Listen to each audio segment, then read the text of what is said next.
Bienvenue sur DMG TV, les histoires mystiques.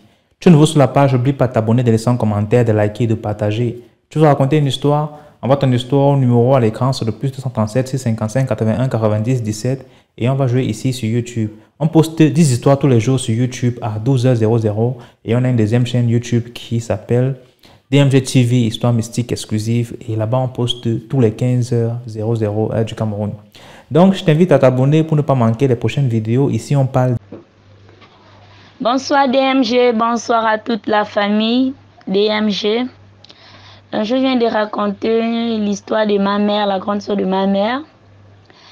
Elle était difficile de vivre avec elle. En tout cas, elle avait l'habitude d'insulter tout le monde. Oh, on était habitué avec elle comme ça. Maintenant, un jour, elle est partie au travail. Je ne sais pas qu'est-ce qu'elle a eu. Bon, elle est revenue, elle ne travaillait plus. On ne sait pas qu'est-ce qu'elle a eu.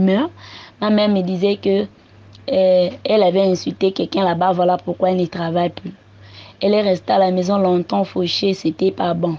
C'est comme ça qu'elle a commencé d'aller vendre le manioc cru. Ça a été vraiment, ça a donné, elle était vraiment contente. Mais au marché là-bas, elle était toujours l'histoire des injuriés des gens là. Elle ne laissait pas ça. Partout là où elle partait, elle amenait ça.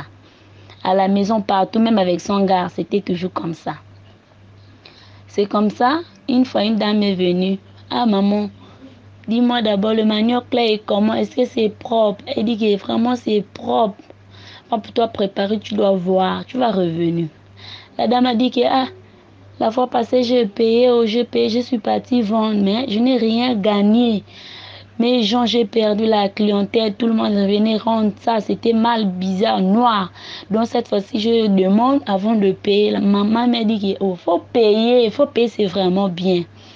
C'est comme ça que la dame, elle a payé, elle est partie. Elle est partie préparer, c'était vraiment mal, noir. C'est pas ce que tu dis, noir. Elle est revenue. Ah, ma chérie, je t'ai bien dit de me dire si c'est bien, si c'est pas bien. Ma mère a commencé. Toi, tu penses que c'est qui? Toi, tu es qui? Quand on va ici, on vient pour chercher. Toi, tu penses que moi, je vais te dire la vérité. Elle a commencé à injurer la maman là. Des injures. La dame a dit pas de problème. Je suis venue pour te dire. Mais apparemment, au lieu de me demander pardon, toi, tu es là pour m'insulter. Ok, je vais aller prendre des convocations. Elle est partie prendre des convocations. Le lendemain, elle est venue déposer. Ma mère a dit, à quoi j'ai mon argent? Toi, tu penses que tu es qui? J'ai mon argent, donc disons, moi, je vais venir. La dame a dit, pas de problème, je t'attends. En tout cas, c'était lundi. Mercredi à 9h. Faut venir. Je t'attends. Oh, d'accord, je vais venir. Tu penses que quoi? Hein? Tu connais que moi j'ai des connaissances, des colonels, quoi, là, elle a raconté tout ce qu'elle voulait raconter. Maintenant, le soir, elle est rentrée à la maison, elle est en train de lire la convocation en question. Elle voit que depuis qu'elle est dans le monde, il n'y a pas le commissariat comme ça. Oh, ça c'est quel commissariat? Elle a essayé d'appeler, elle a tapé par internet, elle a fait des recherches, elle ne trouve pas. Elle n'a pas dormi toute la nuit, elle faisait que penser la dame. C'est comme ça, le matin, elle est venue voir sa petite soeur qui était ma mère. Elle dit que, vraiment, je ne comprends pas. Oh. Je suis toujours dans mes choses là que tu me parlais. Yaya, je ne sais pas qui est venu me donner des convocations. Voilà. Voilà. Comme la grande soeur et la petite soeur, les deux s'appelaient, c'est mon Yaya. Vraiment, Yaya, je ne connais pas. Oh. Vraiment, je ne sais pas qu'est-ce qui m'arrive. Oh. La dame est venue me donner des convocations, mais apparemment, je suis en train de chercher le commissariat que je dois me présenter mercredi. Regarde, aujourd'hui, c'est déjà mardi. Mercredi, je dois me présenter là-bas à 9h. Donc, je ne sais pas. Ah, maman a dit vraiment, moi aussi, je n'ai jamais entendu de cette convocation-là. La façon d'écrire même, c'est ça vraiment, même si c'est le médecin. C'était vraiment compliqué. C'est comme ça que ma mère a dit, allons voir le vieux papa. Ils sont partis voir un papa. Le papa l'a dit, moi aussi, je ne connais pas. Oh. C'est comme ça que ma mère a dit, allons voir le chef du quartier. Ils sont partis chez le chef du quartier. Le chef du quartier a vu seulement, il dit, Le commissariat, là, c'est l'entrée du cimetière. Quand tu rentres au cimetière, quand tu pars au cimetière pour aller enterrer quelqu'un, il y a toujours la maison, non? Il y a toujours la maison, les références, tout, c'est là-bas. Donc, quand tu vas partir, tu pars avec 2 ou 3 personnes. Si c'est impossible, tu payes quelqu'un qui va arranger ça parce que tu ne vas pas voir la personne. Ma mère a commencé à pisser dans les habits. C'est comme ça que le mercredi, ils sont partis. Sa petite soeur a dit, ah, moi je ne pars pas, oh. Moi je ne pars pas, il faut chercher des sorciers ou bien des sorcières. Je ne pars pas. Elle est partie, elle a payé 2 personnes, ils sont partis. Arrivé là-bas, on a commencé d'arranger des choses. C'est la dame qui parle, le papa qui travaille là-bas, l'entrée du cimetière là. C'est la dame qui parle. Depuis là, on t'a dit 9h. Toi, tu viens sortir ici, il est 11h. Tu vas d'abord payer des amendes. Mais on entend que la personne parle, mais on ne voit pas la personne. Oh. C'est comme ça, maintenant, la dame parle à le papa qui travaillait là-bas. Le papa là traduit à ma mère. Donc, ma mère n'a plus la force, le pouvoir de voir la dame en question. Elle entend, mais elle n'entend pas si tellement trop bien. C'est le gars qui traduit, voilà ce qu'elle dit, il faut payer des amendes, on t'a donné des convocations, l'heure c'est l'heure, tu viens sortir, voilà à l'heure là que tu viens sortir, c'est pas normal. C'est comme ça, on a commencé, elle a payé des amendes, c'est que la dame avait dit. On a payé des amendes, on a commencé à régler. La dame dit, c'est pas bien dans la vie, on n'insulte pas les gens, c'est pas tout le monde qui vient au marché, c'est les gens.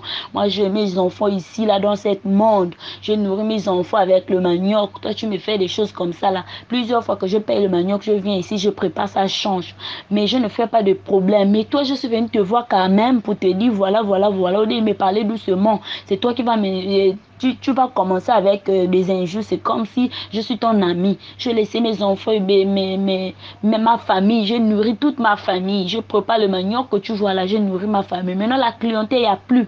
Donc, là où je suis là, tu dois payer 1,5 million. Le 1,5 million là, c'est le 1,5 million que ma mère avait dans sa vie. C'était obligé d'aller retirer l'argent le même jour parce qu'il ne faut pas que ça dort. Le même jour, elle est partie retirer l'argent.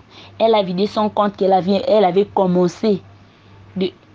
Donc, elle a bouffé la tontine de 500 000. C'est là où elle a commencé l'autre là. L'entrée. Elle a ouvert la carte. C'est comme ça qu'elle est partie retirer son argent. Elle a pris son argent. Elle est venue payer l'argent de la dame, des amendes, et quoi, tout ça là. Elle est revenue à la maison. Elle a changé jusqu'aujourd'hui. Elle ne connaît pas insulter quelqu'un. Elle a laissé le commerce. Elle est rentrée dans la vie de prière. Elle ne fait plus les choses comme ça. Elle maintenant qui donne des conseils aux enfants. Quand parfois les enfants jouent. Parfois l'autre dit, ah, quitte là. Ne dis pas ça, c'est pas normal. Donc c'est elle maintenant elle est en train de conseiller. Une fois, j'ai oublié le passé des mamans. Et j'ai injuré ma petite soeur. C'est comme ça qu'il s'est fâché. Donc, je voulais parler, il y a des filles, surtout dans le monde. Les filles des jeunes mamans, ça dit, je ne sais même pas là où on parle avec le monde là. On est là, petit problème des injures. Petit problème des injures. Il faut d'abord savoir à la personne que tu dois insulter. C'est pas vraiment normal. Moi, là où je suis là, tu viens me taper là. Si peut-être je vais rendre, je vais te taper aussi. Je ne peux pas t'insulter parce que je vis ça dans ma maison. La maison de ma mère. Pas à son âme. Donc, c'est ça que je voulais donner. Parce que aujourd'hui, là, je suis dans le Ngori. Il y avait quelqu'un, je ne sais pas, on a coincé, comment là, elle a commencé à insulter. J'ai pensé à ma mère, je dis, oh, le monde là-haut. Et la personne elle est en train d'insulter, tu vois qu'il y a une vieille papa. J'ai pensé à ça, je dis, je dois partager avec mes amis, ma famille, des DMG, éviter d'insulter les gens, c'est pas tout le monde qu'on incite. Donc c'est un peu ça, je voulais juste vous donner ce que je vis dans la jeunesse, comme j'étais petite. Ça s'est passé peut-être que j'avais 10 ans ou 11 ans. Merci à tous. Merci et bye. Des histoires mystiques. Donc, s'il vous plaît, laissez un like, commentez. Bonjour DMG, bonjour à toute la famille DMG, j'espère que vous allez bien. Alors, je vais intituler cette histoire Le serpent de la sœur en Christ. Je suis gabonaise. L'histoire que je vais vous raconter s'est passée quand j'étais en classe de seconde. On avait affecté ma maman en province, à l'intérieur du pays, au Gabon. Donc, du coup, pour le travail. Et elle était enseignante. Donc, l'école catholique, là où on l'avait affectée, il y avait des logements. Les logements étaient derrière, l'école était au milieu, au centre. Et un peu plus devant, c'était le gardien qui vivait là-bas. Du coup, un jour, ma maman me dit qu'elle est arrivée, qu'elle a vu le serpent sur le lit, etc. J'ai dit, ah, ça c'est quel rêve. Bon, bref, elle m'a dit, elle a prié. J'ai dit, ok, d'accord, on va briser. Plus tard, le lendemain matin, on se réveille, on aperçoit que toute la cour de là où on est avec les voisins, etc., il y a les fourmis rouges, les fourmis rouges, les fourmis rouges. Que, oh, ça c'est quoi? Les fourmis rouges, elles sont parties aux environs de 15 heures par là. Du coup, je suis allée veiller avec le gardien plus haut. 19 heures par là, le temps a commencé à menacer. Je suis rentrée à la maison en courant. Du coup, le gardien, il m'a interpellée. C'est comme ça que je dis que le temps ménage, je ne comprends pas ce que tu dis. On se voit demain. Oh. Donc le temps que, comme j'avais mon téléphone, j'avais aussi allumé la torche du téléphone parce que il fallait au moins s'éclairer là où tu marches, les zones tropicaux là, il y a trop de serpents, etc. Donc le temps que je me retourne de parler au gardien à distance et le temps que je dis que non, demain on se voit, demain je t'entends pas. Tant que je fais comme ça le bras, j'aperçois nez à nez, je tombe nez à nez avec le python. Quel gros python, mon Dieu. Du coup, j'ai arrêté la torche sur mon téléphone parce que quand je suivais les documentaires, il paraît qu'eux, ils n'aiment pas les torches de téléphone. Là, c'est là-bas, ils vont te suivre jusqu'à t'attaquer. Il est passé, après j'ai éclairé, il est rentré dans l'herbe. J'ai couru, je suis allée à la maison. Ma mère me dit que toi, tu cours comme ça, pourquoi il y a quoi? Je dis que moi, je viens de voir un gros serpent, un gros serpent. Oh, comment ça? J'ai dit qu'il est rentré dans l'herbe, je l'ai vu. Ok, on a fermé les portes et les fenêtres. Le lendemain, ma mère est partie. Quelques jours plus tard, je ne sais plus, ma mère est partie au dessert, un truc de champ à la veille. Elle n'avait pas dormi le jour à la maison. Et c'était un dimanche, je devais apprendre parce que le lundi, j'avais composition. Le chien ne faisait qu'aboyer la journée, là. Il faisait peut-être 13 heures. Il ne faisait qu'aboyer, aboyer, aboyer, aboyer, aboyer. J'étais étonnée, je demandais à la petite soeur, comme le chien là, il aboie quoi? Oh, je ne sais pas et tout. Donc, elle avait, par curiosité, décidé de regarder qu'est-ce que le chien aboie. Pour moi, dans ma tête, c'est que les chiens aboient comme on avait une source derrière ce que les voisins essayaient d'aller puiser de l'eau derrière là-bas et tout, etc. Bon, ils ne connaissaient pas des gens là. Ma petite soeur revient là-bas en courant. Le serpent, j'ai dit que, comment c'est le serpent? Donc, le temps qu'elle ouvre le rideau comme ça, j'ai aperçu le serpent en train de rentrer. Donc, entre-temps, elle avait ouvert la porte pour regarder qu'est-ce que notre chien était en train d'aboyer. Donc, elle tombe nez à nez. C'est pas qu'elle voyait le serpent arriver, mais elle tombe nez à nez avec, regarde, le gros serpent qui était là. Donc, quand elle a fui de là, du salon à la chambre, comme il n'y avait pas la porte, c'était juste le rideau. Quand elle a fait la main comme ça au rideau, j'ai aperçu le serpent rentrer. J'ai laissé tomber le téléphone, comme je tentais de parler au téléphone en fait. Elle était hypnotisée, elle tremblait. Je pense qu'elle avait 8 ans à l'époque. Elle tremblait. Oh, Dieu merci pour nous parce que à l'époque là, les sœurs n'avaient pas mis les protèges voleurs qu'on met aux fenêtres souvent là. Mais la fenêtre était d'une hauteur. Donc du sol à la fenêtre, c'était d'une hauteur mais pas possible. Du coup, je me suis dit, à l'heure la mieux, on saute que de se faire agresser par un serpent ici. C'est comme ça que j'ai pris mon courage à deux mains, j'ai fait sauter ma petite sœur. Je l'ai fait sauter, j'ai sauté la fenêtre. On a couru aller rejoindre les voisinages pour les appeler qu'il y a un gros serpent là où nous sommes. Ils ne nous ont pas cru qu'on abusait, que c'était un petit serpent et tout. Donc ils ont amené les chevrons, les lâtres et tout. On les a dit que cela ne peut rien faire au serpent là parce que ce que nous on a vu là, le serpent là, on ne peut pas le tuer avec. Ils sont descendus au bâtiment de là où on vivait. Donc derrière le serpent, la porte était refermée. Donc quand ils ont ouvert la porte à distance avec le bois, le serpent s'était bien enroulé parce qu'à l'époque, nos parents aimaient déposer genre la télé au coin des murs comme ça, avec la table et tout et tout et tout. Le serpent s'enroulait autour de la table, il faisait toute façon, ils sont roulés là. Ça faisait 3 pneus. C'est comme si on déposait 3 gros pneus. Il a déposé sa tête sur le décodeur. À l'époque, là, c'était les séries de Teresa ou je ne sais pas quoi qui passait. Eux-mêmes, ils ont confirmé que la qualité là, ce n'est pas les bois, tout ça, tout ça, tout ça. Ils sont allés appeler le chef du village qui avait le fusil, le calibre 12. C'est comme ça qu'ils ont réussi à tuer le serpent. Entre-temps, un courageux est parti me prendre le téléphone que j'avais laissé dans la chambre. Donc, j'ai essayé d'appeler ma mère fatiguée plus de 20 fois, peut-être 25 fois. Ma mère n'a pas répondu. Entre-temps, je vois ma mère entrer, les voleurs arriver. Elle était étonnée que, mais comment les gens là viennent faire quoi chez nous? C'est quoi tout cet attroupement? Quand ma mère aperçut le serpent à distance, qui était déjà mort, ma mère s'est évanouie en même temps. Quand elle s'est évanouie comme ça, je cours vers ma mère parce qu'elle était en train de confesser. Je me suis rappelé à cet instant que, comme j'écoutais souvent ma grand-mère dire que si quelqu'un est en train de confesser, soit vous prenez la cuillère, vous mettez ça dans sa bouche, vous ne pas qu'elle morde la langue et puis elle peut partir, la personne peut mourir. Donc, n'ayant pas de cuillère et tout, donc j'ai pris mes doigts, j'ai mis ça dans la bouche de ma mère pour ne pas qu'elle morde sa langue. Donc, elle me piquait les dents, ça faisait énormément mal. Je me suis dit, alors là, je ne peux pas me laisser aussi comme ça, c'est impossible. Jusqu'à elle s'est évanouie. Quand elle s'est évanouie, les gens lui ont soulevé. Ils sont allés appeler la personne qui avait la voiture. C'est comme ça, quand on arrive, on amène ma mère. Ma mère dit, ne m'amenez pas à l'hôpital, ne m'amenez pas à l'hôpital, ne m'amenez pas à l'hôpital. Si je m'amène à l'hôpital, je vais mourir. Amenez-moi à l'église. C'est comme ça que nous sommes partis à l'église catholique de la province en question. On allait chez le prêtre a prié sur ma mère parce qu'elle était inconsciente. Parce que quand elle s'est réveillée, c'était juste pour dire ça. Après, elle s'est encore évanouie. On lui a amené chez le prêtre a prié. Ça peut-être pris 45 minutes comme ça que ma mère s'est réveillée. Quand elle s'est réveillée, on n'a pas dormi la même nuit à la maison. On allait dormir chez les voisins qui restaient plus ouverts chez le gardien. C'est comme ça, le lendemain du jour, là, on apprend que la sœur, la directrice de l'école, là, on l'a évacuée d'urgence, sur la capitale Libreville. Qu'est-ce qui s'est passé avec la sœur? Qu'est-ce qui ne va pas? Qu'est-ce qui n'a pas marché?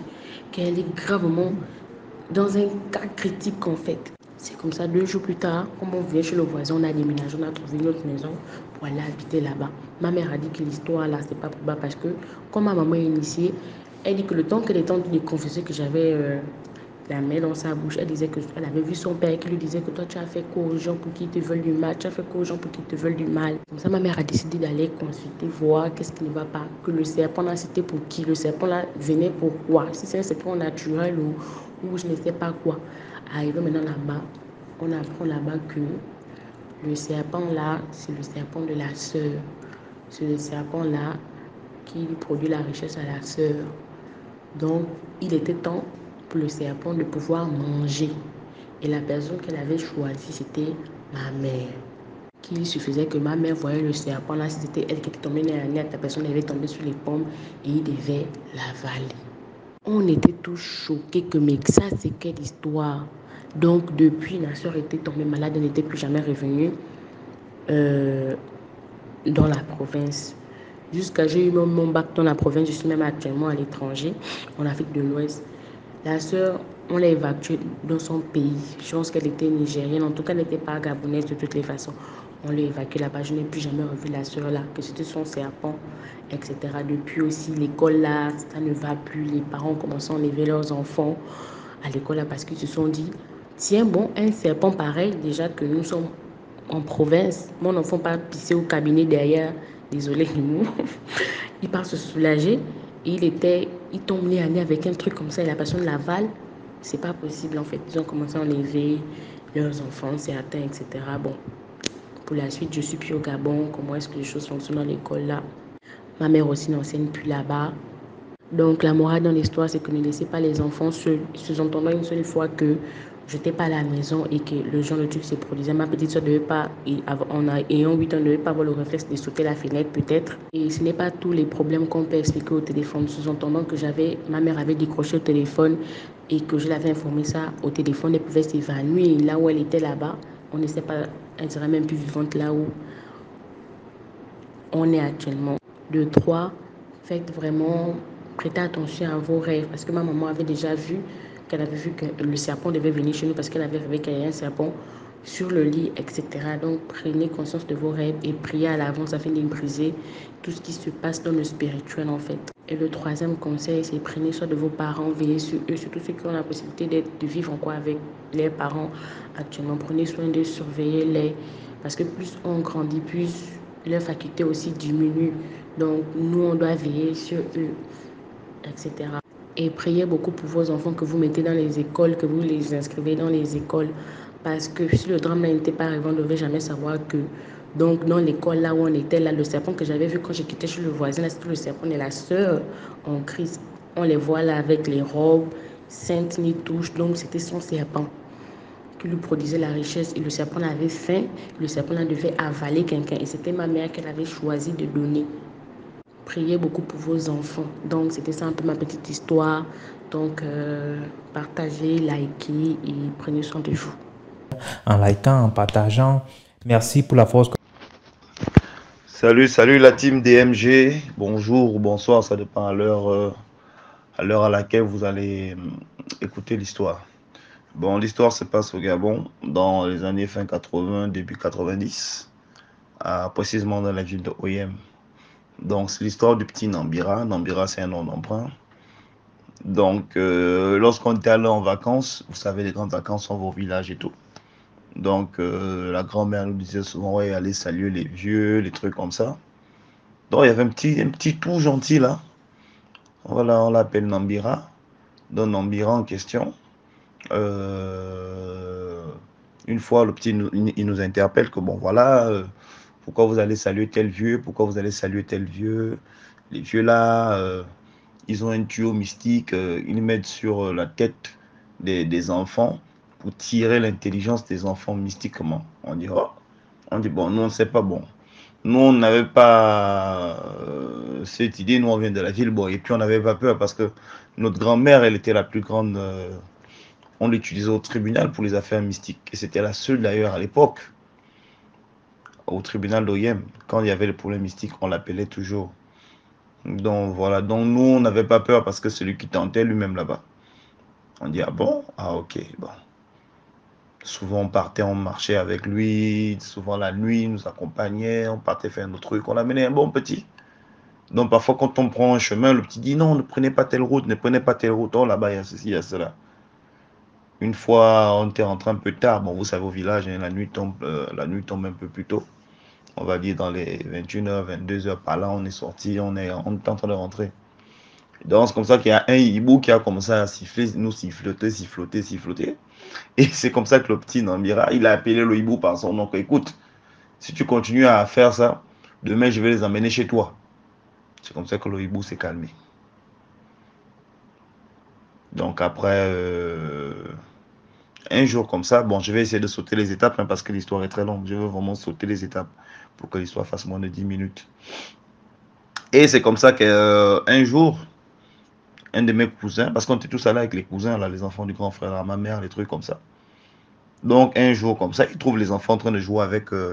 il y a un fusil qu'on appelle le 5-5, c'est un fusil de chasse. On tue les oiseaux avec. Donc il y a les petits qui étaient en train de jouer avec, en pleine journée, hein, deux petits. Donc c'est comme ça que mon grand frère, on va dire mon cousin, il va parler aux petits en langue. Écoute, mais qu'est-ce que vous avez à jouer avec les trucs comme ça, c'est dangereux. Deux petits, hein, deux petits. Ils disent à mon cousin là, écoute, il faut te mêler de tes histoires. Quand tu vois les grandes personnes faire des choses, faut pas te mêler de ça. Des enfants. On va dire quoi? 8 ans. Ils avaient notre âge, on va dire quoi? 8 ans. Moi, j'avais peut-être 10 ans. Et mon cousin, il était dans, on va dire quoi, pratiquement 17 ans, 18 ans. Donc, il leur dit ça quatre. Les enfants lui disent comme ça. Écoute, quand tu vois les grandes personnes faire des choses, faut fermer ta gueule. Donc, c'est comme ça qu'après, quand le gars revient, il nous explique. Le petit Nambira a dit, ah, ceux-là, il faut pas jouer avec eux, voilà, voilà, voilà, voilà. Là, vous les voyez, là, ils ne sont même pas ici avec nous sur Terre. On dit, ah bon, oui. Et puis, il nous a fait comprendre que faites attention aux fourreaux. Les petits moustiques au village, là, qui prennent souvent le sang, là. Il a dit, non, il ne faut pas prendre ça parce que les fourreaux, là, en question, c'est le carburant. Quand ils voyagent la nuit, on dit, ah, ok. Mais tout ça, le petit, il a oublié de nous dire. En fait, Lui-même, il est dans le truc, en fait, avec les gars. Mais sauf que lui, en fait, c'est un petit sorcier. Mais vous savez, même dans les histoires de sorcellerie, il y a le bien, il y a le mal. Donc, il était du côté du bien. Et souvent, les vieux du village le chassaient, le pourchassaient. Donc, il expliquait souvent que quand on le poursuit, il se transforme en poisson. Donc, il plonge dans l'eau, il se transforme en poisson. Donc, il va rester avec les autres poissons. Donc, quand les gars là plongent aussi dans l'eau pour aller le chercher là-bas, donc il y a beaucoup de poissons.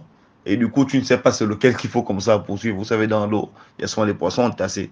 Quand vous voulez essayer de jeter une pierre, il s'éparpille. Donc, tu ne sais pas qui il faut comme ça poursuivre. Donc, c'est comme ça. Donc, un jour, on nous appelle que le petit ça va pas, il est malade. Bon, là, j'ai sauté les étapes. Hein. Là, je vais directement droit au but. Donc, un jour, on nous appelle comme ça, on dit voilà, Nambira, ça va pas, il est malade, il est souffrant, il est fiévreux et tout. On donne les médicaments, on fait tout. Donc, c'est comme ça que le petit, il a commencé à parler. C'est quoi le truc? Bien fiévreux, pendant 3-4 jours. Dans ce moment où il s'apprêtait à mourir, c'est là où il a lâché la bombe. Il a dit, bon, écoutez, en fait, nous sommes allés jouer un match de foot dans un pays. Donc, ils ont perdu 3-0. Et lui, il a raté 3 buts. Donc, les 3 buts qu'il a ratés, c'est les 3 buts qu'ils ont encaissés. Donc, les autres ont dit au retour, tu ne montes pas dans l'avion. Tu vas rester. Comme tu as raté les buts, tu ne montes pas avec nous. Tu restes ici. C'est à cause de toi qu'on nous a battus. DMG. Il a commencé à expliquer les histoires. Après, subitement, l'enfant a commencé à parler une langue. On ne comprend pas ce que le petit parle. Après, il parle en anglais. Il bascule en espagnol. Donc, on nous appelle que, ah, bon, quand vous êtes au lycée, c'est vous qui faites l'anglais, c'est vous qui faites l'espagnol. Venez traduire. On dit, ah, mais nous, l'anglais qu'on apprend là à l'école, bien l'espagnol, ça, c'est juste pour aller faire les devoirs. On ne prend pas. C'est juste parce qu'on nous impose ça. C'est juste pour avoir la moyenne en classe. Nous, on n'étudie pas ça pour parler. Donc, en fait, tous les pays qu'ils ont visités, le petit parlait les langues, en fait. C'est-à-dire, s'ils ont été en Espagne, ils parlent espagnol. S'ils ont été en Pologne, ils parlent polonais. S'ils étaient en Allemagne, s'ils ont joué en Allemagne, ils parlent allemand. Et c'est comme ça que le petit commence à relater que oui, voilà, j'ai raté 3 buts. On a encaissé 3 buts, ils ont décidé de me laisser. Donc, c'est comme ça que les vieux, là, ils ont essayé de voir un peu les marabouts, les charlatans, les guérisseurs, là. On a amené un, là, bon, il a fait ce qu'il avait à faire. Bon, après, il a dit 4 étapes que, bon, on peut le sauver, mais là, soit quelqu'un reste, parce qu'il va venir. Parce que si on le ramène, la personne qui va le ramener va rester. Tu vois? Donc, qui va se désigner? Même ses parents ont désisté que, ah, pardon, on ne part pas. Donc, c'est comme ça que le petit expliquait que quand vous nous voyez souvent jouer au foot là, dans la cour, on n'est pas là. On est en Espagne. Parfois, on est en Italie. Parfois, on est au Brésil.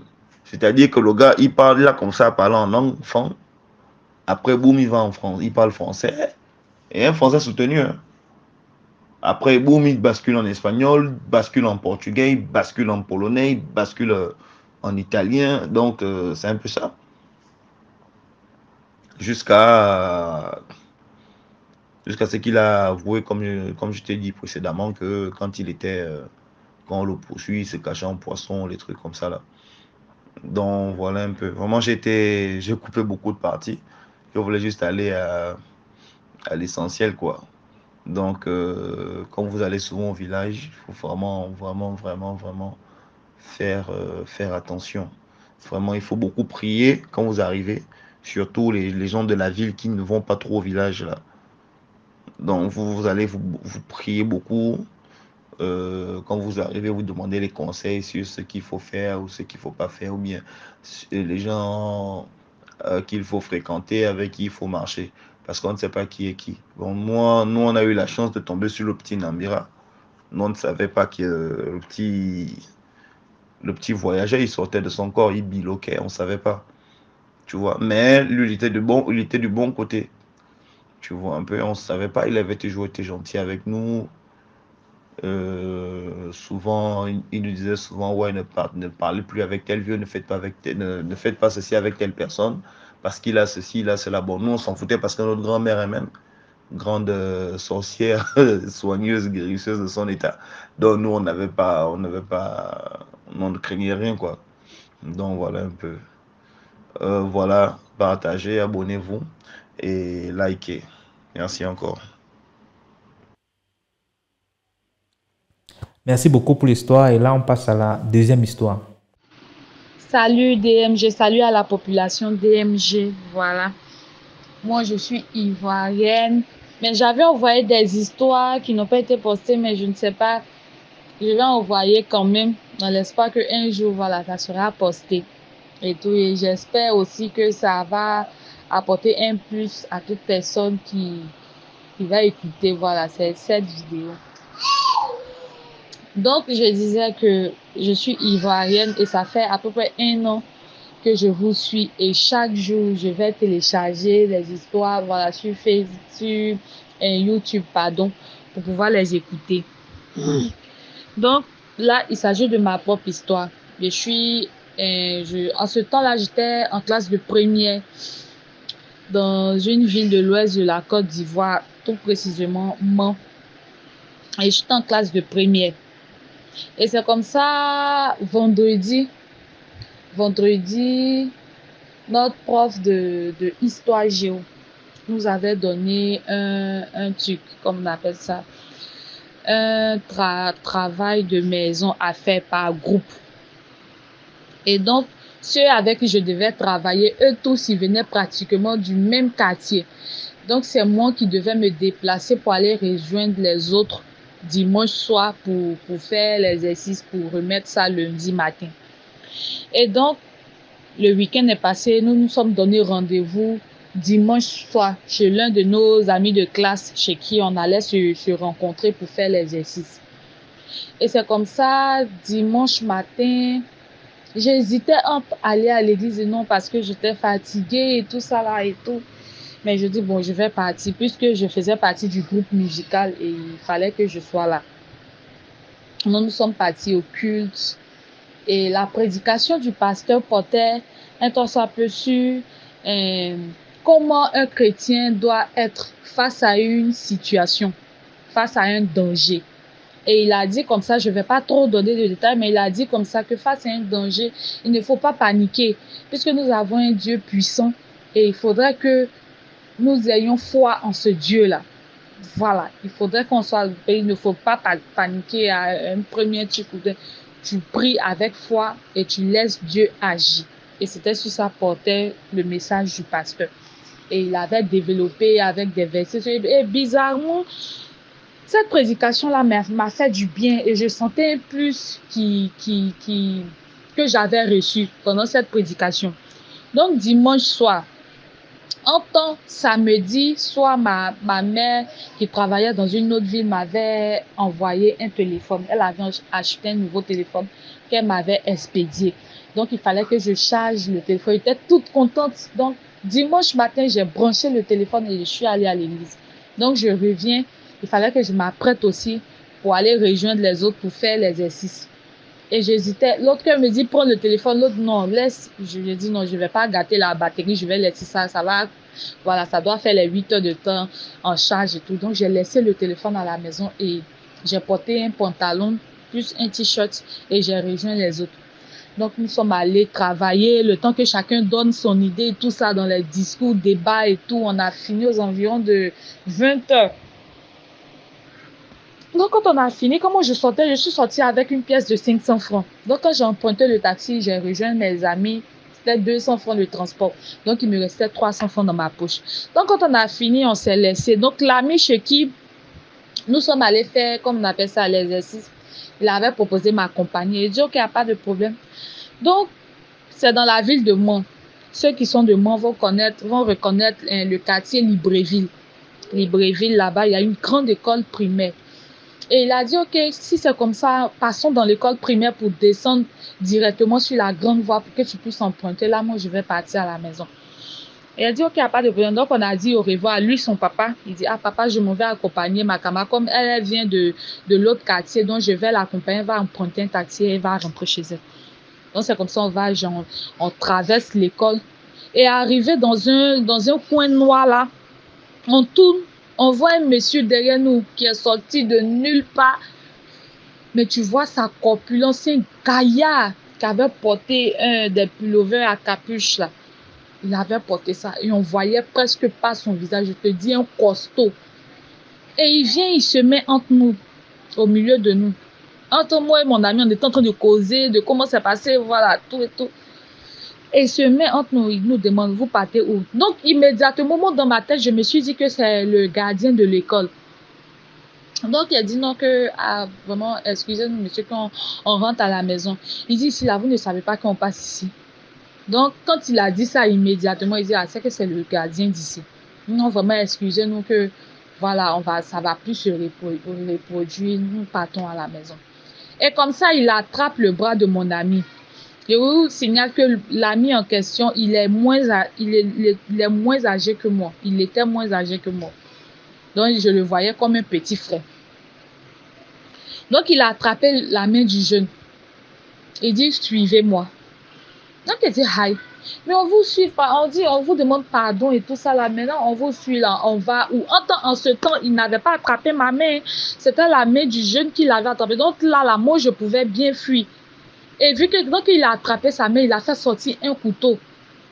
Il avait attrapé sa main avec l'autre bras et puis l'autre main a fait sortir un couteau. Un couteau à double tranchant. Je ne sais pas si vous voyez ça. Les couteaux ou de l'autre côté, c'est comme les piquants qui sont là et puis l'autre aussi. Donc, c'était un gros couteau. Il a fait sortir, il dit, suivez-moi. Donc, dans ma tête, tout a commencé à défiler. Il me posait des questions, mais c'est le gardien ou bien c'est un voleur ou bien je ne comprends pas. Donc là, je pouvais fuir, mais je ne sais pas quelle force m'a retenu là. Je ne sais pas. Jusqu'à présent, je ne sais pas. Et immédiatement, il me suis dit, mais si je fuis, qu'est-ce qu'il va faire aux jeunes? Et puis, qu'est-ce que je vais dire au père du jeune et tout ça là? Ok, je vais le suivre. Peut-être que c'est le gardien, il veut nous menacer ou bien je ne sais pas. Et immédiatement, il nous envoie, il dit, ah, c'est que c'est peut-être pour nous envoyer quelque part où il a ses collègues qui nous attendent. Toutes ces questions-là venaient, en tout cas, me traumatiser l'esprit. Donc, il nous met dans une douche chaude, des toilettes de l'école. Et la chose bizarre, personne ne passait. Il dit, nous étions dans le noir total. Et il nous a mis dans les toilettes et il s'est arrêté devant la porte. Et là, comme ça, il dit, déshabillez-vous. Donc, il dit, hi. Oh, automatiquement, j'ai dit, grand. Elle dit, ok, grand, excusez-nous, pourquoi on va se déshabiller, tout ça, que tout ce que vous voulez prendre, apprenez, mais s'il vous plaît, laissez-nous, on va partir, qu'on doit aller à l'école demain. Donc, le coin était tellement coincé, là où il nous avait mis, c'était tellement coincé qu'on ne pouvait pas s'arrêter côte à côte, mon ami et moi. Donc, le jeune, lui, il était devant moi et moi derrière. Et c'est comme ça, on était côte à côte. On était derrière, moi j'étais derrière, lui il était devant. Excusez-moi, j'ai un enfant. Donc, c'est comme ça, il a dit déshabillez-vous. Et moi j'étais là vraiment désolée. Vu qu'il nous a mis ici là, qu'est-ce qu'il va nous faire? Peut-être il va poignarder l'enfant, il va moi me violer et puis il va me poignarder aussi après et tout ça là. Donc je ne comprenais plus rien. Et là, son téléphone se met à sonner et il reçoit un appel où il dit oui, que j'ai déjà 2 pigeons. C'est ce qu'il a dit. Il dit, j'ai déjà 2 pigeons sous la main. Et là, je me suis dit automatiquement, là, c'est fini. Ils vont nous tuer là et tout ça là. Donc, une fois, il me dit, pousse-le, lutte avec la personne. Et là, je me rappelle en même temps de ce que le pasteur avait fait comme prédication à l'église le matin, où il a parlé de la maîtrise de soi face à un truc. Et là, commence à refuser. Un chrétien ne doit pas accepter tout ce qui lui arrive. Souvent, là, il faut refuser. Et là, j'ai commencé à prier dans mon cœur. J'ai dit, Seigneur, je ne vais pas mourir là. En plus, je suis l'unique enfant de ma mère. Je ne peux pas mourir dans ce genre de conditions-là. Je ne peux pas qu'on me retrouve ici morte demain avec des organes arrachés, tout ça. Je refuse cela, s'il te plaît. Tu vois, et là, j'ai commencé à intercéder. Et le monsieur, il était tout bouillant. Je dis, de vous déshabiller. Donc, mon ami qui était en face de moi, qui était devant moi, Il a enlevé son pantalon, il a enlevé son t-shirt, il a pris le téléphone. Et heureusement que je n'étais pas sortie avec mon téléphone. Mon téléphone était resté à la maison. Donc, il a pris son téléphone. Et moi aussi, il a commencé à me palper. Mes 300 francs qui étaient restés comme monnaie, il a pris. Et il a dit, déshabillez-vous, faites vite. Et mais vous avez tout pris. Et quand j'ai dit ça, il a dit, si tu fais sortir encore un mot de ta bouche, je vais te poignarder ici et tu vas voir. Donc, j'ai enlevé mon t-shirt. Tout, c'est-à-dire, dès à cet instant-là, excusez-moi, je suis tellement sous le choc. Dès à cet instant-là, toute ma vie a commencé à défiler face à mes yeux. C'est-à-dire tout ce que j'ai fait. Mais ma maman, je voyais tout ça passer à une fraction de seconde devant moi. Et là, quand j'ai enlevé mon t-shirt, je vous répète qu'il avait pris les 300 que j'avais comme monnaie. Et là, j'avais déjà enlevé mon haut. Et quand j'enlève mon pantalon, il y a une pièce qui sort de nulle part. Je parle même, j'ai la chair de poule. Il y a une pièce qui sort de nulle part et qui tombe dans le noir là. Parce que là où on était, c'était carrelé. Donc quand une pièce tombe, ça fait des bruits. Et quand c'est tombé, j'entends un bruit et le gros monsieur là, le gaillard là, il s'est abaissé là comme ça à chercher. Qu'est-ce qui est tombé? Et là, je ne sais pas quelle force qui m'a animé ce jour-là. Mais j'ai poussé le monsieur. Je vous dis, c'est pas moi. Peut-être que c'est Dieu qui a envoyé ses anges qui sont passés par moi et j'ai poussé le monsieur. C'est-à-dire, j'ai poussé mon ami qui était devant moi. Et étant abaissé là, je l'ai poussé par ses épaules là. C'est ça, j'ai attrapé et je l'ai poussé.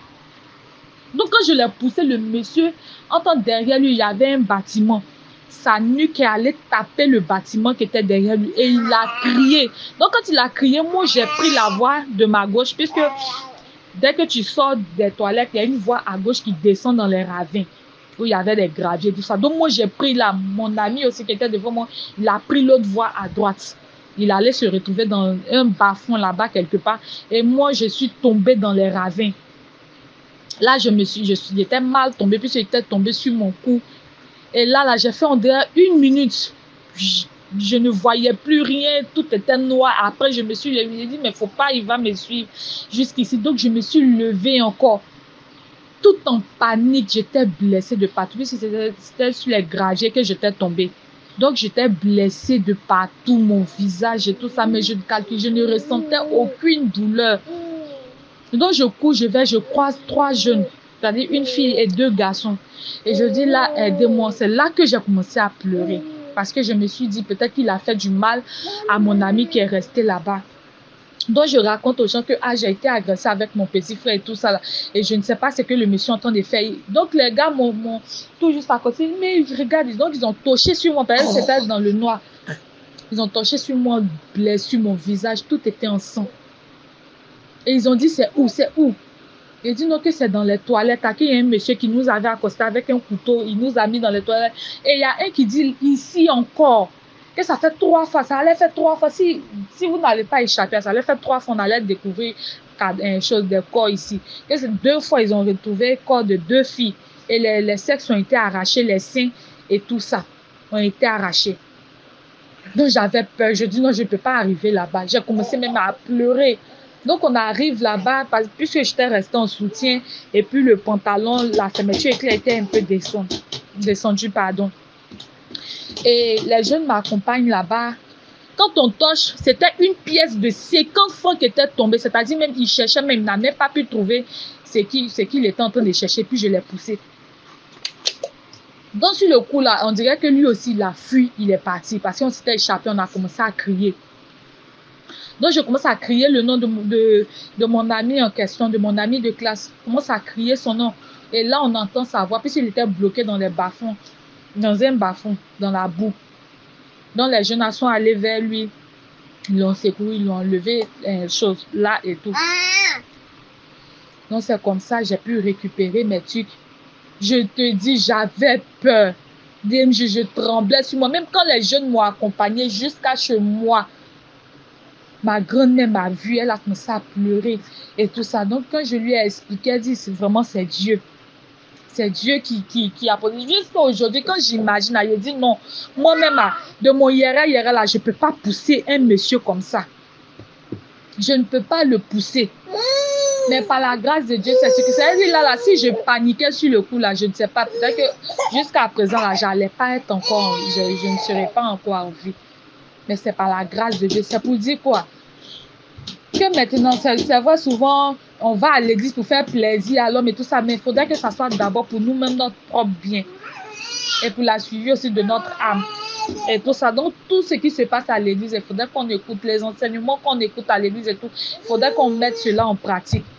Parce qu'avec Dieu, on ne tape jamais pour tout. Donc, c'était ça un peu mon histoire et tout. J'espère que il n'est pas pris trop de temps et tout ça. Vraiment, merci beaucoup. Et likez, partagez, commentez. Que Dieu vous bénisse. Merci beaucoup pour l'histoire. Maintenant, on va passer à la troisième histoire. Surtout nous. Bonsoir DMG. Je t'envoie l'histoire par audio parce que je ne sais pas ce qui se passe avec ma connexion. Mais mec, il faut que j'ai accès au live avant de pouvoir monter. Voilà, j'ai l'accès au live, mais je n'arrive pas à monter. Donc, je vais te parler d'une histoire d'une jeune fille. Elle est issue d'une famille musulmane, hein, je vais l'appeler Awa. Awa, tout allait bien, c'est ce qu'elle est son entrée en 6e. Donc, quand Awa a eu son entrée en 6e, depuis le jour où elle a eu son entrée en 6e pour arriver au collège, Awa a commencé à tomber malade. Elle ne peut pas faire 3 mois sans tomber malade. Donc, les parents la soignent. Tantôt, on dit palu, tantôt, on dit fièvre typhoïde, tantôt, jusqu'à ce que, pratiquement 7 ans comme ça de maladie. Maintenant, une nuit, Awa fait un rêve. Dans le rêve, elle se bat avec quelqu'un. Je crois sa tante, qui l'a mort au doigt. Et depuis là, Awa n'arrive plus à aller à la selle. Elle peut manger ce qu'elle veut, mais Awa ne va plus faire caca pendant 9 mois. Elle n'a pas envie de chier. Elle est malade. C'est-à-dire qu'elle a mal partout, elle ne peut pas s'asseoir. Mais elle n'arrive pas à faire caca. On fait les hôpitaux. Les gens ne comprennent pas. Comment quelqu'un peut ne fait pas caca et puis la personne ne meurt pas. Mais ce qui est sûr, elle mange, elle maigrit. Donc à un moment donné, les docteurs ont dit que peut-être c'était une colopathie. Mais malgré les examens, c'est vrai que c'est une colopathie, on lui donne le traitement, mais elle ne va toujours pas à la selle. Elle n'a pas fait caca pendant 9 mois. Donc ses parents, bien qu'ils étant musulmans, c'est vrai, ils sont allés chez les marabouts un peu partout. Ils sont aussi allés chez... La petite, finalement, même partait à l'église. Donc elle a croisé un homme de Dieu chez lequel elle partait, enfin dans une église où elle partait. Et le pasteur de cette église-là demande à ce que la maman ramène une somme de 40 000 francs. Et puis il va lui faire une prière. Mais la prière là, doit se faire à 3 heures du matin au bord de la mer. C'est-à-dire qu'il y aura la petite Awa et lui, le pasteur là, soi-disant pasteur là, lui seul au bord de la mer. Et arrivé au bord de la mer, il va creuser un trou et puis il va l'enterrer jusqu'au niveau de la poitrine. C'est-à-dire, genre, l'ensevelir. Et puis lui va faire des prières et puis après, il va la sortir de l'eau. C'est-à-dire, genre, elle va mourir quoi et puis renaître. C'est vrai qu'ils sont des musulmans, mais tellement c'était chaud, ils ont tapé un peu partout. Mais le père lui, il a dit non, il ne peut pas. Cette histoire d'enterrer son enfant là, c'est vrai que c'est un homme qui se dit pasteur, mais lui, il ne veut pas. Donc il y a le frère aussi, il y a la maman d'Awa qui est venue, qui dit qu'on est un marabout. Mais le marabout dit qu'il veut 250 000 francs pour pouvoir soigner la petite. En temps, ils sont allés voir d'autres marabouts, ils ont fait des sacrifices de moutons et tout, mais rien n'allait. À un moment donné, la petite a dit, si c'est comme ça, on a qu'à la laisser mourir. Donc quand l'oncle est venu dire que par exemple, il y a un marabout qui veut qu'on lui donne 250 000 francs pour la soigner, les parents, ils avaient tellement tourné qu'ils n'avaient plus les moyens. Donc les parents ont dit, ah vraiment, ils n'ont pas les 250 000 francs. C'est qu'ils ils peuvent avancer quelque chose, mais ils ne peuvent pas donner 250 000 francs. Donc l'oncle a dit, ok, il va aller négocier avec le marabout Donc, elle est partie voir le marabout pour dire, ah, c'est vrai que ma nièce est malade, mais ses parents ne sont plus, ils n'ont plus rien. Ils ont tellement tourné qu'ils sont exempts, il n'y a plus rien. Donc, il faut guérir la fille et puis le temps de chercher et puis on va te ramener le reliquat. Le marabout dit, lui, il ne veut pas. Soit on lui donne son argent, soit il ne fait rien. Donc, c'est ainsi que, une fois, la maman, tellement elle était démoralisée, dépitée même, elle partait acheter de la banane chez une de ses amies et puis bon, elle a finalement dit, ah, à cette amie-là que ma fille ne va pas bien. Que je suis là, on est désespéré même. La fille est en train de se laisser mourir. Donc la femme lui dit, ah, mais moi je connais un homme de Dieu, je vais t'envoyer là-bas. Donc quand la maman vient, quand elle dit à Awa que, ah, il y a ma copine là qui m'a parlé d'un homme de Dieu, Awa dit qu'elle est fatiguée, qu'elle a déjà trop tourné, il faut qu'on la laisse mourir. Et la maman a insisté pour dire, mais bon, la saison dans laquelle on est là, elle est déjà pire. Donc qu'est-ce qu'on a à perdre en allant voir cet homme de Dieu là? Donc vraiment ma fille, faut prendre ton courage, on va aller là. On va quand même aller tenter cette fois-ci là. Donc Awa s'élève et sa maman, ils vont voir l'homme de Dieu là. Quand ils arrivent là-bas, il y a d'abord une première action prophétique qu'il pose. La petite, on lui donne un truc à boire. Un truc mélangé avec de l'huile, donc on lui donne à boire. Quand elle a commencé, quand elle a bu, elle qui avait mal au dos, qui ne pouvait même pas s'asseoir, elle a commencé à sentir que la douleur de son dos avait commencé à s'atténuer. Mais par contre, elle avait commencé à tousser. C'est-à-dire que quand la prière est finie, après quand l'homme de Dieu les a reçus, quand la prière est finie, on leur a demandé d'aller prendre certains éléments qu'ils sont partis prendre là-bas. Mais sur le chemin du retour, elle sentait qu'elle n'avait plus mal. Par contre, elle toussait.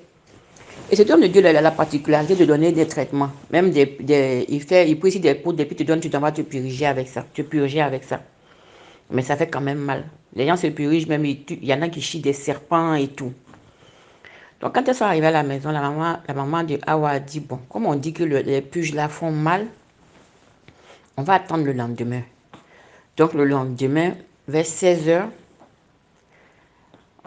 Awa est partie faire ses purges. Au moment où elle devait aller aux toilettes, sa tante lui a dit non, faut venir ici, fais tes purges là, on va te mettre un seau, puis tu vas aller à la selle comme ça, on va voir s'il y a quelque chose. Donc, mon cher, quand tu es malade, il n'y a plus la honte dedans. Donc, Awa, elle fait sa purge. Quand elle fait la purge, elle prend le seau. Quand elle fait le premier jet dans le seau, un gros caillou. La petite elle a chié un gros caillou. Et quand le caillou est descendu dans le seau, le caillou est descendu chaud. De telle sorte même que le seau a failli fondre. Comme il n'y avait pas caca à côté, elle a mis sa main, elle a enlevé. La petite a chié le caillou. C'était le premier jour qu'elle a fait la purge, c'est-à-dire le lendemain de sa visite chez l'homme de Dieu. Là. Donc quand elle fait ça, la même nuit, elle fait un songe.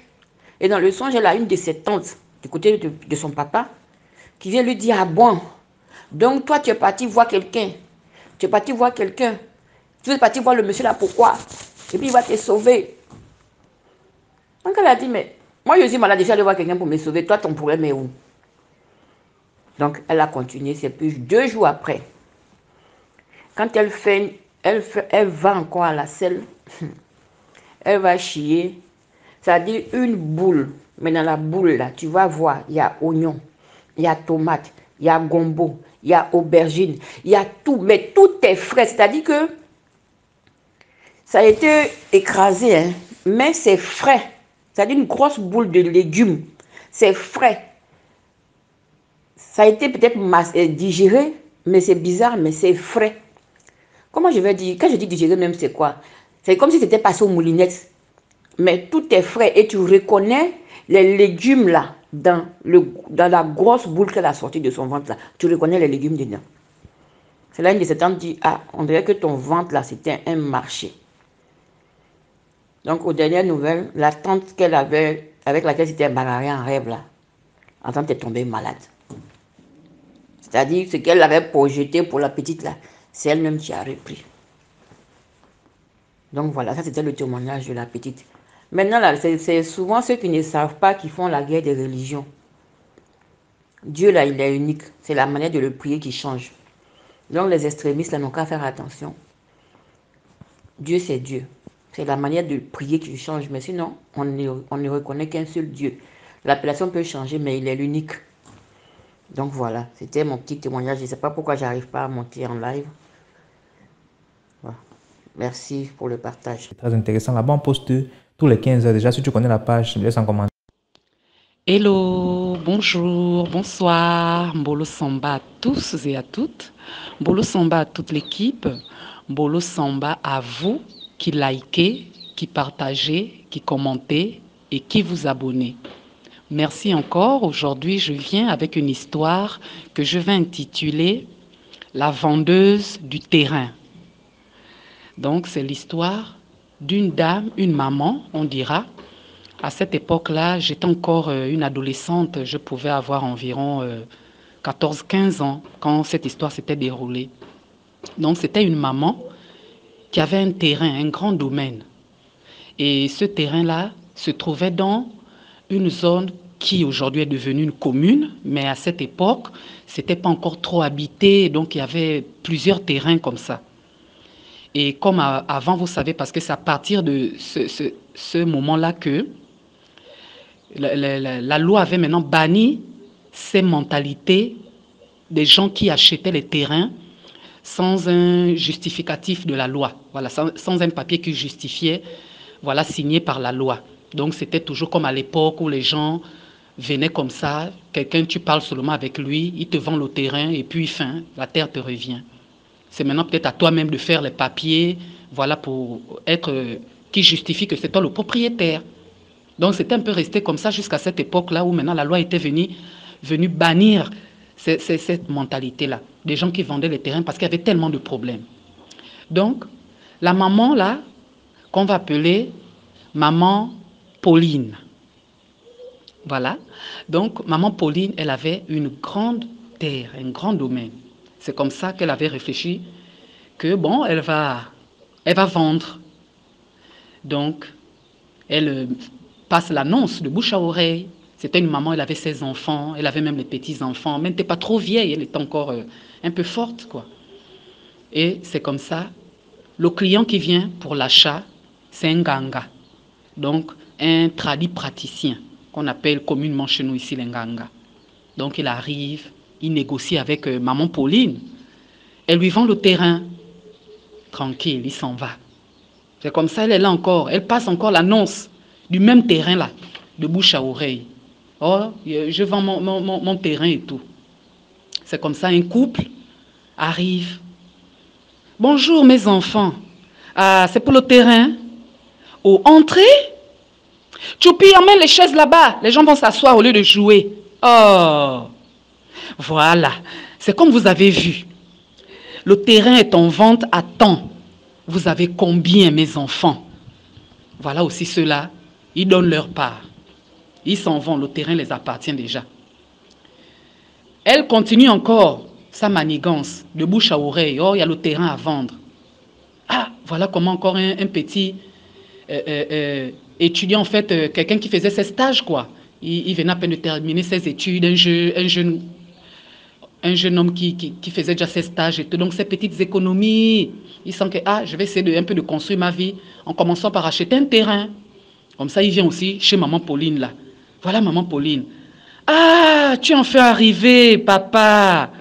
Et la famille, ça va? Ah, c'est bien. Donc, c'est comme tu vois, tout ça, jusqu'à où tu vois l'arbre là-bas, c'est pour toi, papa. Tu as combien? Faut profiter, oh. Le terrain là est trop sollicité. Si tu rates là, c'est toi-même, oh. Ah, le petit aussi, il est là, il cogite, mais il finit quand même par donner. Le terrain aussi l'appartient déjà, ça fait 3 acheteurs. 4e acheteur arrive encore. Je ne sais pas si c'était une femme ou un homme, en tout cas, ils se sont retrouvés à 4 acheteurs du même terrain là, 4 propriétaires. Elle a encore vendu à une 4e personne. C'est comme ça, le Nganga, qui était le premier acheteur, quand il vient, il commence à borner son terrain. Ah, il sait que c'est chez lui, il a acheté son terrain, donc il commence à borner. C'est comme ça. Le couple, les deuxièmes acheteurs là, quand ils viennent aussi, ils trouvent ces bornés. Oh, mais maman Pauline, c'est comment? Ah, mes enfants, les sauts, c'est comme vous voyez là, j'ai pensé à la sécurité de votre terrain. Donc, je vous ai d'abord borné ça parce que les problèmes, c'est pas bien. Oh. Donc, voilà, vous allez seulement me rembourser les petites dépenses que j'ai faites pour borner ça. Ah, ok, il n'y a pas de problème. Eux, ils ont aussi payé le bornement là. Le petit stagiaire aussi qui vient, il trouve aussi pareil, elle explique. Lui aussi paye aussi le bornement là. Le quatrième acheteur, la même chose. Donc, ils ont même encore payé. Voilà comment un temps, la vie suit son cours. Mais l'histoire finit par péter. Quand l'histoire pète maintenant, c'est chaud. Maman Pauline, elle enlève le corps, comme on dit. En fait, elle disparaît de la circulation. Elle s'exile quelque part. Voilà, maintenant, les gens sont derrière elle, tous les acheteurs. Elle est où, maman Pauline? On cherche maintenant maman Pauline, la bangandette, la voyelle, qui a vendu le terrain à 4 personnes. Voilà comment l'histoire s'ébruite. Maintenant, moi, l'histoire se passe devant moi parce que ma mère, elle voulait acheter aussi ce terrain-là. Elle voulait acheter le terrain, mais c'est mon père qui l'avait dissuadé. Que non, on a déjà d'autres terres pour le moment, on n'a pas besoin de ça. On a encore d'autres terres qu'on n'a même pas encore fini de construire. Donc, cet argent-là, on peut faire autre chose avec. Quand l'histoire s'ébruite, jusqu'à ce qu'on attrape maman Pauline dans sa cachette. Quand on l'attrape maintenant, ce n'est pas la gendarmerie. Il y avait déjà les plaintes. Donc, le couple, le stagiaire et le quatrième acheteur, les trois là, avaient porté plainte. Longanga, lui, n'avait pas porté plainte. Pour lui, c'était qu'il voulait seulement son argent. C'est comme ça, quand ils ont porté plainte, on a mis la main sur maman Pauline. C'est comme ça, elle va en prison. Elle fait 1 an de prison. Comme c'était une femme forte, grosse, comme on dit. En sortant même après les 1 an de prison, elle avait perdu du poids. Mais ça va, elle avait sa santé. Donc elle revient là chez elle. C'est comme ça Longanga. Lui ne laisse pas. Il revient chez maman Pauline. C'est seulement à base de « Maman, mon argent. Là voilà. » Quoi c'est? Je veux mon argent. Ah, dégage! Quel argent? Tu me parles de quoi? Ah bon? C'est comme ça que tu me parles? Et alors? J'ai dit fous le camp de chez moi. Je ne te dois rien. Ou bien, les 1 an de prison que j'ai purgé là, c'est cadeau? Ok, c'est ce qu'on verra. Oui, va. Va encore te plaindre où tu veux. Longanga s'en va. Mais quand il va là, son cœur bouillonne. Il sent qu'il ne laisse pas. Donc il est là, il manage ses potions magiques et tout. C'est comme ça. Il lance maintenant un serpent mystique à maman Pauline. Maman Pauline commence maintenant à faire les maladies. À faire les maladies. Ça commence d'abord par la tête. Oh, j'ai mal à la tête, j'ai mal à la tête. Vraiment des céphalées atroces. Ses parents l'emmènent à l'hôpital là-bas. On fait les radios, on ne voit même rien. On lui prescrit quand même des calmants. Mais quand elle boit, c'est comme si ça s'empirait encore. C'était encore plus dingue. Après un temps, c'est plus la tête. C'est maintenant les pieds. Oh, je n'arrive plus à marcher. Mes pieds sont liés. Mes pieds sont liés. Détachez-moi. Mes pieds sont liés. Donc, elle pouvait se mettre debout, mais elle ne pouvait pas marquer un pas, disant que ses pieds étaient liés. C'était ça. Après un moment, c'était plus les pieds. C'était maintenant le ventre. Là, c'était maintenant la phase finale, la cerise sur le gâteau. Le ventre s'enflait maintenant de jour en jour. Vraiment, de jour en jour, son ventre s'enflait. Jusqu'à ce qu'une nuit, ils sont là comme ça dans leur maison. Donc, elle est dans sa chambre avec ses enfants. Elle n'avait pas de mari, elle vivait seulement avec ses enfants et ses petits-enfants. Elle est dans sa chambre, les enfants sont là et tout. Ils entendent seulement un bruit. Genre, pouf! Maman Pauline qui s'était carrément éclatée. Son ventre s'était carrément éclaté. Donc, quand les enfants courent à la chambre, ils ouvrent. Maman, maman, c'est quoi? Ils trouvent comme ça tous les boyaux de leur mère à terre, comme ça explosé, comme une bombe. C'est comme ça, les choses se passent. Son corps n'avait même pas été admis dans une pompe funèbre parce qu'elle était dans un état. Les morgues avaient dit que non, ce genre de corps-là, pour traiter ça, c'est compliqué, comme c'est déjà comme ça. Ils ont seulement cherché un cercueil en catimini et tout, faire ce qu'il fallait faire. On l'avait vite enterré. Maintenant, les parents ont vu que non, on ne laisse pas. Parce que notre sœur, notre fille, elle a quand même purgé sa peine. Donc, comment il peut encore lui faire ça? La tuer, lui lancer les missiles? Ah non, non, non, non, non, on ne va pas laisser. Elle avait déjà payé. Maintenant, pourquoi il a encore fait ça? Il va aussi nous voir. Il va sentir sa douleur. C'est comme ça qu'eux aussi font un retour à l'envoyeur. Donc, les parents de maman Pauline qui est déjà décédée, ils font aussi maintenant le retour à l'envoyeur. Retour à l'envoyeur, là, ils sont partis voir aussi un ganga puissant. C'est comme ça que, retour à l'envoyeur, là, le ganga en question commence aussi à tomber malade. Il tombe malade, il tombe malade, il tombe malade, jusqu'à il meurt aussi. Donc, vous voyez que ça a encore entraîné la mort de quelqu'un d'autre. Un seul problème de terrain, seulement le terrain. Donc, c'est un peu ça, la triste histoire, la triste fin. Maintenant, pour la moralité de cette histoire, c'est de vous dire premièrement que c'est Dieu qui a établi les lois sur terre. Depuis que le monde est monde, la loi a toujours existé. Il y a certains, comme on entend souvent, en tout cas, c'est pas grave, je remets seulement à Dieu. Il y a d'autres qui se vengent naturellement en allant voir la police ou la gendarmerie, comme l'ont fait les 3 premières victimes. Il y a d'autres aussi qui se vengent mystiquement, comme l'a fait Longanga, mais qui malheureusement aussi a trouvé plus fort que lui. Donc, dans tous les cas, il y a toujours un retour. Mieux vaut ne pas chercher les problèmes et se contenter du peu qu'on gagne à la survie, à la sueur de notre front. Voilà, c'était un peu ça, l'histoire d'aujourd'hui que je voulais partager avec vous. Hier, j'ai croisé l'un des enfants de maman Pauline en question. Et c'est comme ça que je me suis rappelé de cette histoire que je vais un peu aller la partager avec ma famille sur la chaîne et tout. Donc voilà encore, merci de m'avoir écouté. Ce fut un plaisir. Merci encore à vous. Merci, à très bientôt pour une autre histoire, pour d'autres histoires. À très bientôt. Bisous. Maintenant, on passe à la 4. Bonjour DMG, bonjour à toute la communauté. Je suis camerounaise et je vais partager mon histoire et mon expérience avec vous dans le but de sensibiliser nos petites sœurs, nos petits frères et également ceux qui ont déjà des enfants d'un certain âge. Bon, bref, et vous interpellez qu'il faut de temps en temps causer avec vos enfants pour les alerter, les pousser à avoir l'esprit éveillé. Bon, moi, je dirais que c'est la grâce de Dieu qui a souvent été avec moi, ce qui fait que j'ai toujours échappé à des choses très bizarres.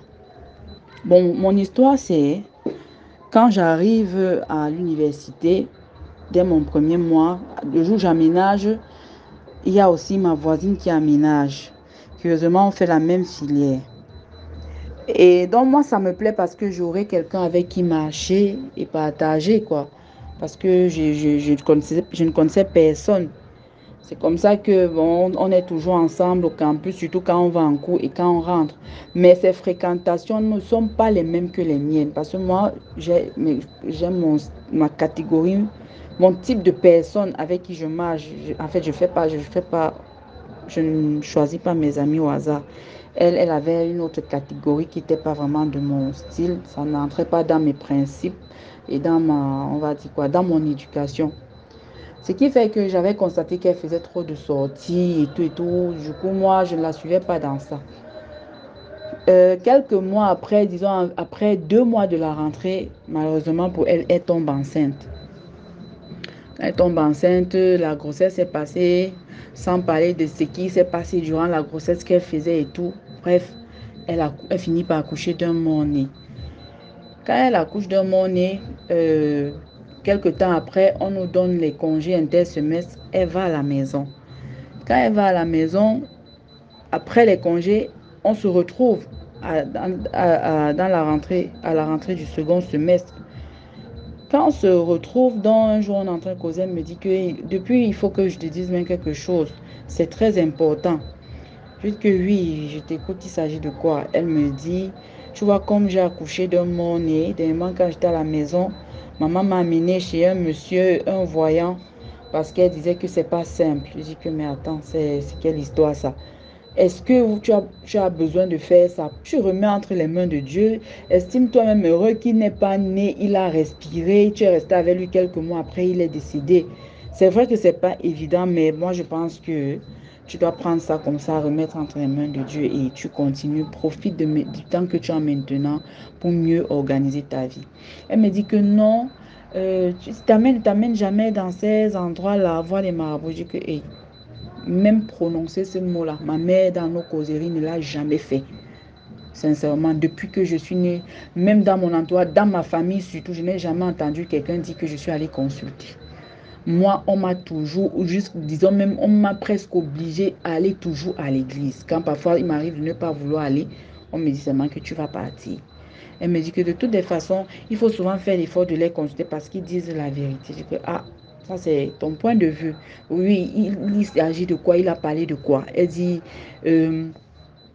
quand j'étais là-bas, ce qui m'a intrigué, c'est que pendant qu'il travaillait sur moi, il t'a vu. Je dis, mais comment ça?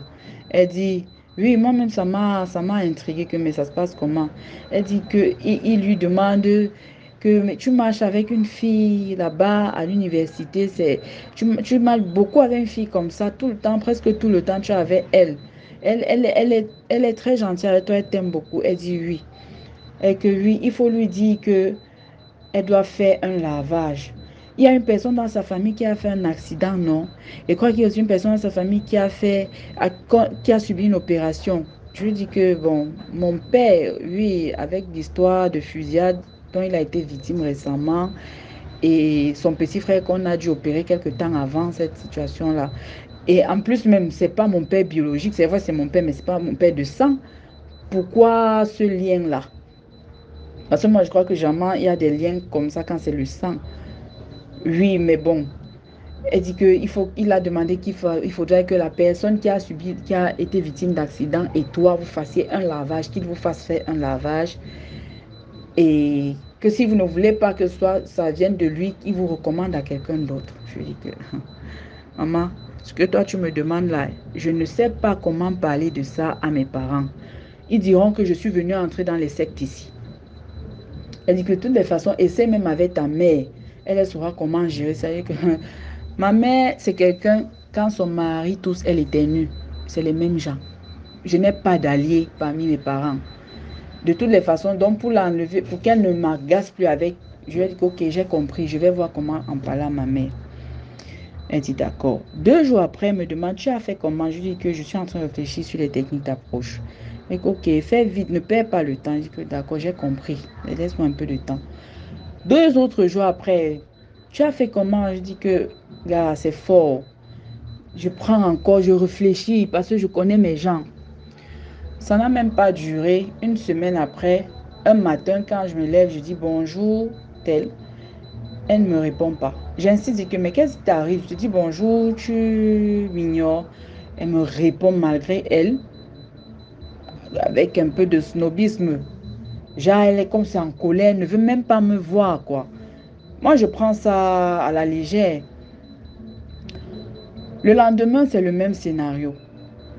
Comme moi, je suis du genre de personne, quand je vis une situation et qu'il m'arrive et qu'il m'arrive qu'il faille que je prenne une décision, je me donne, donc j'ai 3 essais, disons comme ça.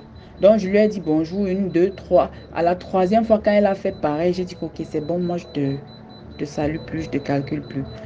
Mais sauf que j'avais constaté que pendant cette période-là, non seulement elle m'adressait plus la parole, j'avais constaté qu'elle a commencé à me saboter dans la cité, à aller raconter des balivernes aux voisines avec qui on s'entendait, on avait l'habitude de traîner ensemble. Mais elle était un peu comme ma confidente et presque mon amie par rapport aux autres, mais elle a pris sur elle d'aller commencer justement à faire. Il faut un peu, tu as ton ami avec qui vous faites parfois même les petits congossas sur les autres et tout et tout. Mais pas des choses de méchants quoi, mais des petits congossas là.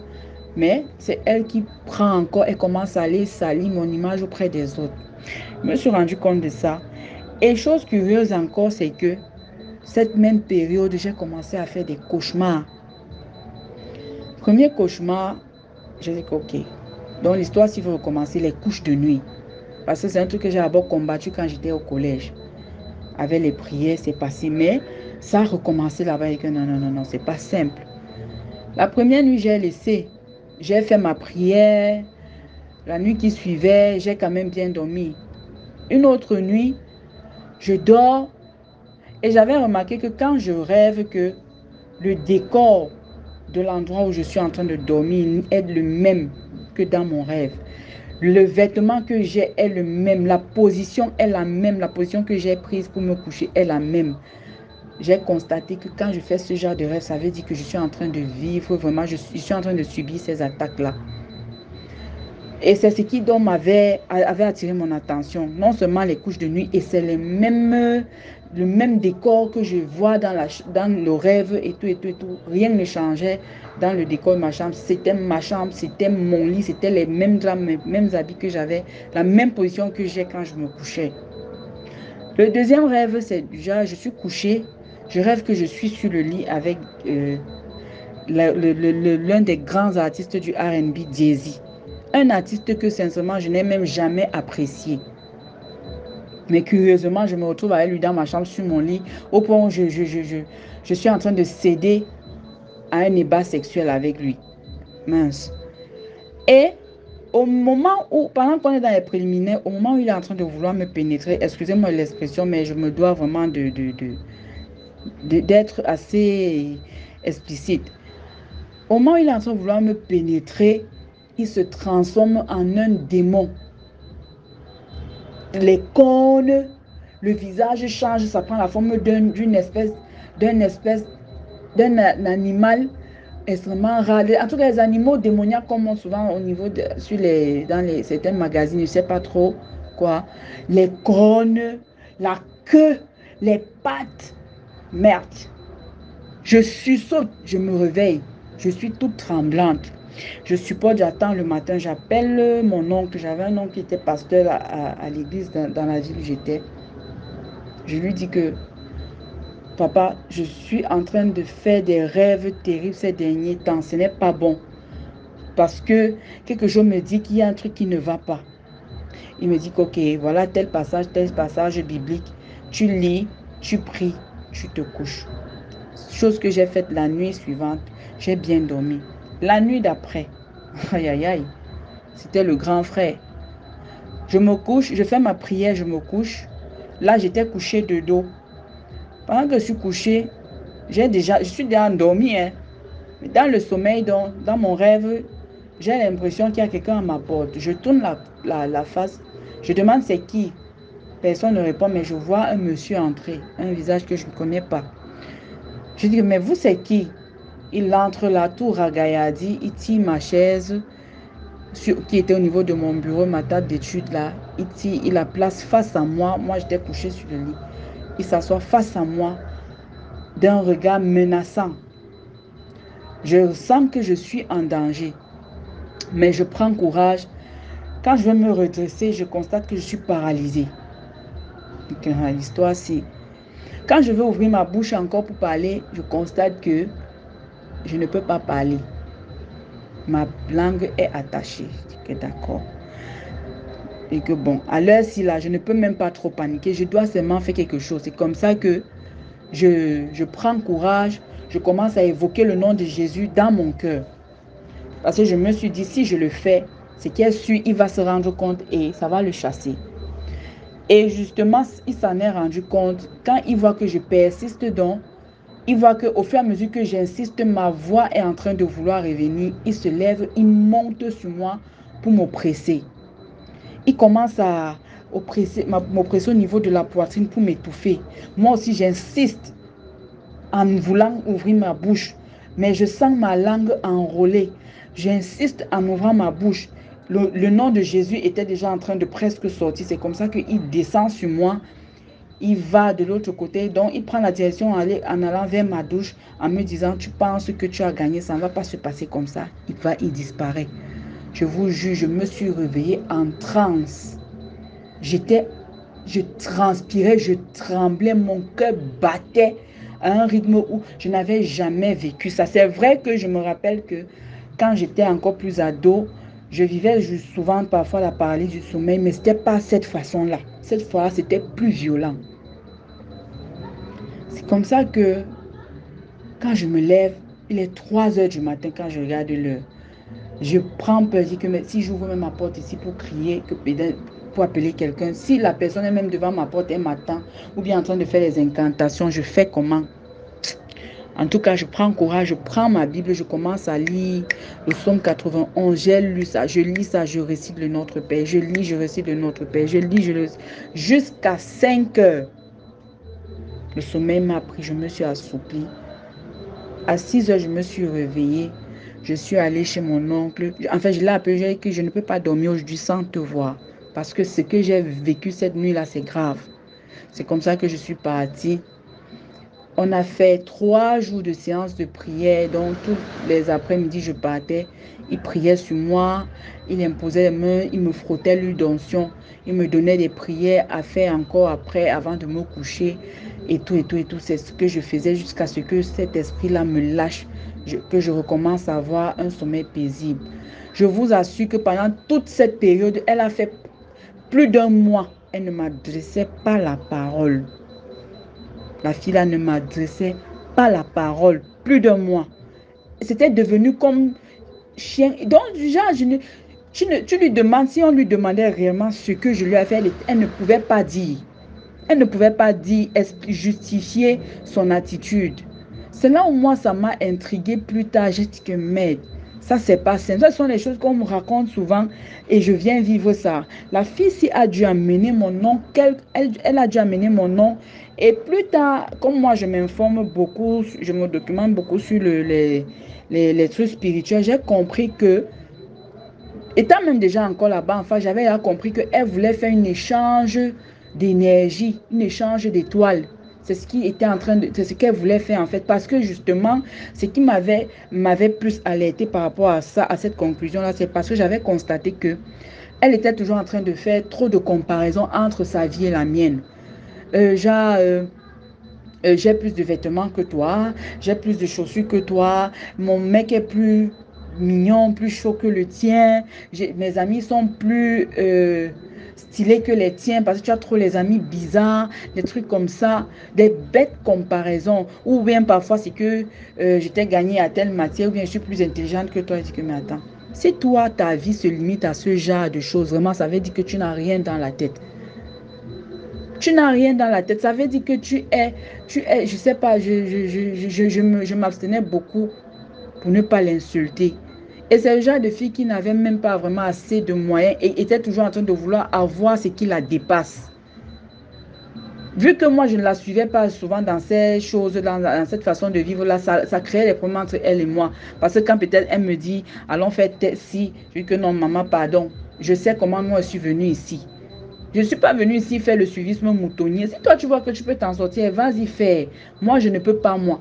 Ce qui fait qu'il y a même un moment, la belle dame a même mangé une tranche de sa pension. Hein. J'ai su ça quand ça avait déjà cuit sur elle. J'ai dit que voilà, tu vois toujours les autres, tu peux faire. Maintenant, tu vas appeler, est-ce que tu pourras avoir le courage d'appeler tes parents pour leur expliquer ce que tu es en train de vivre. Quand moi je dis que je ne fais pas, vous êtes les premiers à me juger ici, là. Je veux trop montrer que je me soucie des parents, je veux trop montrer que j'ai vécu une certaine vie avant pour vous sensibiliser. Pardon. Donc, c'est autant de choses qui m'ont alerté, qui ont fait en sorte que je comprenne un peu parce que justement, elle était très envieuse et très jalouse. Du coup, à partir de ce jour, j'ai commencé à beaucoup me méfier d'elle, à faire très attention à mon entourage, surtout quand une personne commence à devenir envieuse, à trop apprécier ce que tu as ou bien à faire des comparaisons. Il faut beaucoup s'en méfier. Même nous qui sommes déjà adultes là dans notre entourage, il faudrait qu'on fasse très attention avec ce genre de personnes.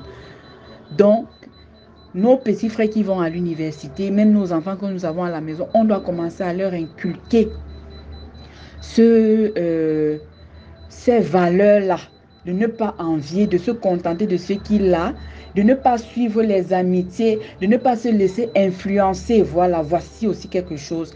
L'influence, il faut faire très attention. Donc, ça, c'est un peu mon histoire et je tenais vraiment à partager ça avec vous. Parce que le monde dans lequel nous vivons aujourd'hui, là, ça devient davantage. Donc, tous les jours, on élève les niveaux. Donc, c'est ce que je voulais partager avec vous. Une fois de plus, merci et beaucoup de courage DMG. Et j'encourage également beaucoup de personnes de sensibiliser davantage, de liker, de partager, de commenter. Bonne soirée et bonne journée à vous tous. Partager. Merci beaucoup pour l'histoire. Là, on passe à la 10e et dernière histoire. Merci beaucoup pour l'histoire. Voilà, c'est tout pour aujourd'hui. J'espère que vous avez aimé la vidéo d'aujourd'hui. Surtout, laissez-moi des likes, laissez des impressions.